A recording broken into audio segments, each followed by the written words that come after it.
তোমাদের মতো আমারও শুরুর দিকে এটাই জিজ্ঞাসা ছিল যে জাপানিজরা আসলে কোন ধর্মে বিশ্বাসী। তো সেইটাকে নিয়ে খানিকটা চর্চা করতে গিয়ে আমি কয়েকটা দিক খুঁজে পাই, আর আজকে আমি আমার ভিডিওতে সেটাই তোমাদের সবার সাথে শেয়ার করব। আশা করি আজকের ভিডিওটা তোমাদের সবার খুব ভালো লাগবে, তাই একদম ভিডিওটা শেষ পর্যন্ত তোমরা আমার সাথে থেকো। তো শুরুতেই যে কথাটা তোমাদেরকে আমি জানাবো সেটা হচ্ছে, অন্যান্য দেশগুলোর থেকে কিন্তু জাপানের মানুষদের ধর্মবিশ্বাস সম্পূর্ণ ভিন্ন। তো সেইটা আমি কেন বলছি, এবার এই কেনর উত্তরটাই আমি তোমাদেরকে দেব। একটি সমীক্ষা করে দেখা গেছে জাপানের মানুষদের মধ্যে সিন্তোইজম পালন করে 48.6%, বুদ্ধিজম পালন করে 46.4%, খ্রিস্টিয়ানিটি পালন করে 1.1%, আর আদার্স অন্যান্য ধর্মগুলো পালন করে 4%।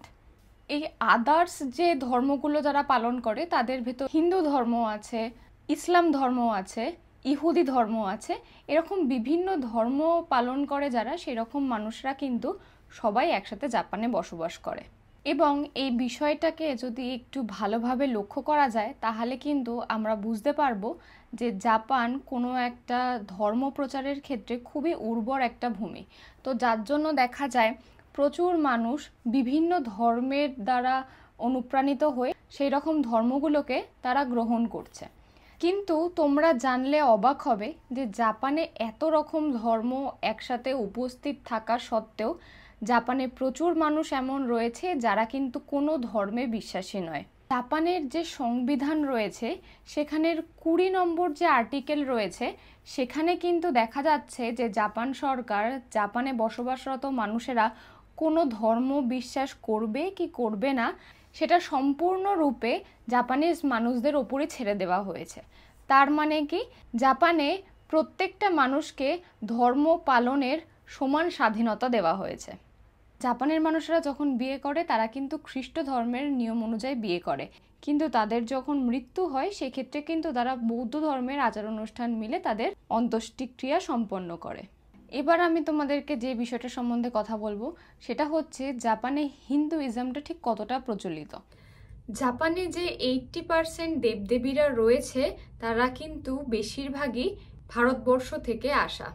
এর মানে হলো প্রাচীনকালে হয়তো কোনো এক সময় হিন্দু ধর্ম জাপানে আসে এবং সেই ধর্মের সাথে শিন্তো ধর্ম এবং বৌদ্ধ ধর্ম মিলেমিশে বেশ কিছু দেবদেবী সৃষ্টি হয় যা বর্তমানে জাপানে পূজিত হচ্ছে। ভিডিওর এই পার্টে এসে আমি তোমাদেরকে দেখাবো যে হিন্দু কোন কোন দেবদেবী জাপানে পূজিত হচ্ছে সেইটা। তো চলো তাহলে শুরু করা যাক। প্রথমেই প্রেমের দেবতা কামদেব, এরপরেই দেবাদিদেব মহাদেব, দেবী সরস্বতী, যমরাজ, সিদ্ধিদাতা গণেশ, ব্রহ্মাদেব, ইন্দ্রদেব, লক্ষ্মী দেবী। আমি আমার আজকে এই ছোট্ট ভিডিওর মাধ্যমে তোমাদের সবার সাথে জাপানিজ ধর্ম সম্বন্ধে খানিকটা আন্দাজ দেওয়ার চেষ্টা করলাম। এবার তোমাদের কেমন লাগলো সেটা আমাকে ডেফিনেটলি কমেন্ট করে জানিও। তোমাদের সবার সাথে আমার আবার দেখা হবে আবার কোনো নতুন ভিডিও নিয়ে। ততদিনের জন্য সাথে থেকো, পাশে থেকো, আর আমাকে অনেক অনেক ভালোবাসা দিতে থাকো। আর আমার এই ভিডিওটা ভালো লেগে থাকলে তাহলে ঝটপট একটু সাবস্ক্রাইব করে দিও, যাতে আমার এর পরের যে ভিডিওগুলো আসবে সেগুলো যেন ঝটপট তোমাদের সবার কাছে তার নোটিফিকেশান পৌঁছে যায়। টাটা।